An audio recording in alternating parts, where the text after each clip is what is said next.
Bonjour à tous, je suis Marie-Alix et je suis paysagiste chez Yanomami, une entreprise basée à Lyon, experte dans la végétalisation des espaces de travail.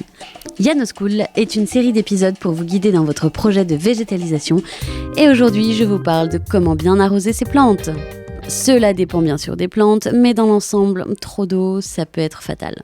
Si elles sont constamment noyées, vous risquez de faire pourrir les racines.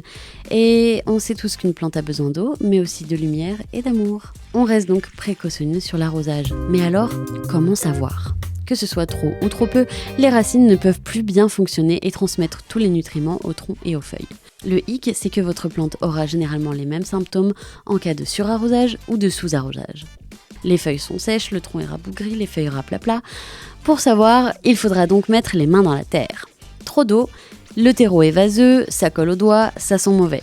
Pas assez d'eau, le terreau est sableux, il se délite ou il est dur comme un caillou. Le but est de garder une alternance de terreau humide, juste après l'arrosage, et de terreau sec.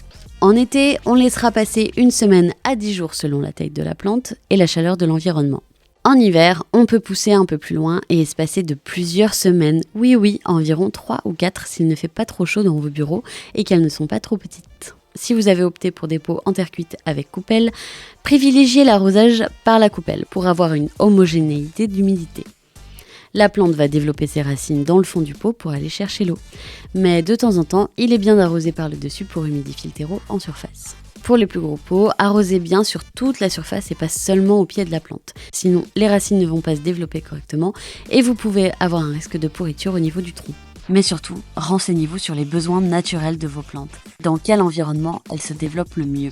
Certaines préfèrent être à l'ombre, quand d'autres préfèrent des sols faits de sable et de cailloux. En connaissant leurs besoins naturels, vous saurez trouver le meilleur endroit où les placer et surtout, quels sont leurs réels besoins en eau. Si vous commencez à avoir un cratère entre votre pot et la motte, c'est que votre plante commence à avoir sérieusement soif.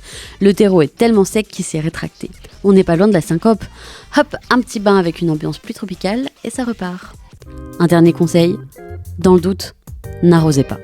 Votre plante se remettra bien plus facilement d'un manque d'arrosage que d'un surarrosage. Et rappelez-vous, tant qu'il y a du vert, il y a de la vie. J'espère que cette vidéo vous aura été utile et riche en apprentissage.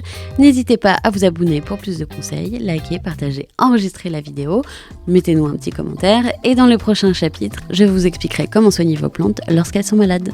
À bientôt!